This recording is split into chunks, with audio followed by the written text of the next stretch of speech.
یہ ہوگی تیسری دلیل۔ پھر فرمایا کہ چوتھی دلیل بھی سنو کہ جتنے شہر مکہ ہو یا کوئی اور شہر ہوں فتح کیے نبی پاک صلی اللہ علیہ وسلم نے، تلوار اٹھانی ہی پڑی، تلوار کے بغیر کوئی شہر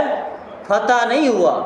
مگر مدینہ طیبہ ایک واحد شہر تھا، نہ تلوار اٹھانی پڑی نہ لڑائی کی نوبت آئی، نبی پاک صلی اللہ علیہ وسلم نے قدم رکھا، اللہ نے فتح عطا فرمائی، آپ کے قدم سے اس کی جو ہے فتح نصیب ہوئی اسے۔ تو یوں معلوم ہوا کہ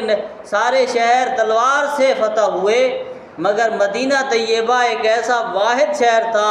جو نبی پاک صلی اللہ علیہ وسلم کی ذات سے فتح ہوا اور قرآن کریم کی شان سے فتح ہوا۔ اور آگے بھی پانچویں دلیل سنو تو مدینہ طیبہ اتنا پیارا ہے کہ مدینہ کی ہر گلی ہر کوچہ کے اندر فرشتوں کی ڈیوٹی لگائی ہوئی ہے، جو آنے والے جانے والے رہنے والوں کے سب کو وہ دیکھ بھال کر رہے ہیں۔ بادشاہوں کی محلوں کی جو چوکیدارہ کرتے ہیں یا پہرا لگاتے ہیں وہ سنتری ہوتے ہیں، مگر نبی پاک صلی اللہ علیہ وسلم کے شہر کی ہر کوچہ ہر گلی کے اوپر فرشتوں کی اللہ پاک نے ڈیوٹی لگائی۔ اللہم حبب الینا المدینہ کحبنا مکہ اشداء، یعنی میرے لیے مدینہ محبوب بنا دیا جیسے کہ ہم کو مکہ محبوب ہے، بلکہ مکہ معظمہ سے بھی زیادہ محبوب بنا دیا۔ یہاں جو ہے نبی پاک صلی اللہ علیہ وسلم نے دعا فرمائی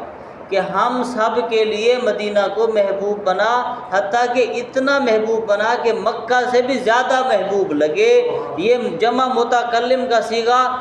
استعمال کر کے اللہ تبارک محبوب صلی اللہ علیہ وسلم نے بتایا کہ دعا تو میں کر رہا ہوں، مگر ہم سب کے طرف سے دعا کر رہا ہوں کہ یا اللہ ہم سب کے لیے مدینہ محبوب بنا دے۔ تو اللہ نے محبوب بنایا، اور مرنے والوں کے لیے بھی سفارش جو مدینے میں مریں۔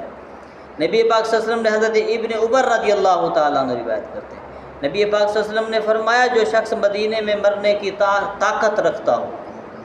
طاقت سے مراد اب باتیں لی جا سکتی ہیں، وہ یوں بھی جو دولت رکھتا ہو، یہ تھوڑا ہوتا ہے کہ دولت رکھنے والا وہاں جا کے مرے گا، طاقت یہی رکھنا ہو کہ جس کو میرے شہر سے محبت ہو وہ آئے، کوشش کرے وہاں آگے رہے، اسے موت وہاں ملے، تو میں اس کی بے شک مدینے میں مرنے والوں کی میں سفارش کروں گا، نبی پاک صلی اللہ علیہ وسلم نے فرمایا۔ اور امام مالک اتنی محبت کرتے تھے اس شہر سے مدینہ سے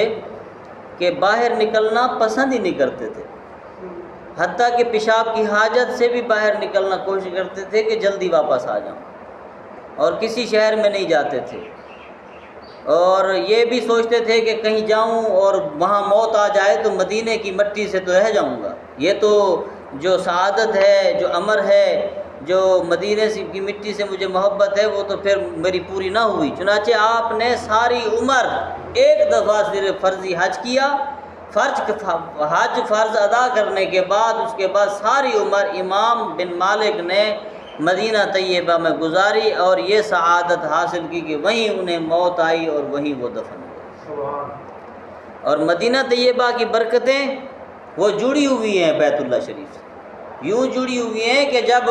حضرت ابراہیم علیہ السلام حضرت حاجرہ کو چھوڑ کر ملک شام کی طرف روانہ ہوئے نا، تو پھر ماں بیوی سے محبت ہر کسی کو ہوتی ہے، اور بچوں سے تو بے تحاشا محبت ہوتی ہے۔ جب بیوی اور بچے کو تنہا غیر ذی زرع جو وادی ہے وہاں ٹھہرا کے جب حضرت ابراہیم علیہ السلام چلے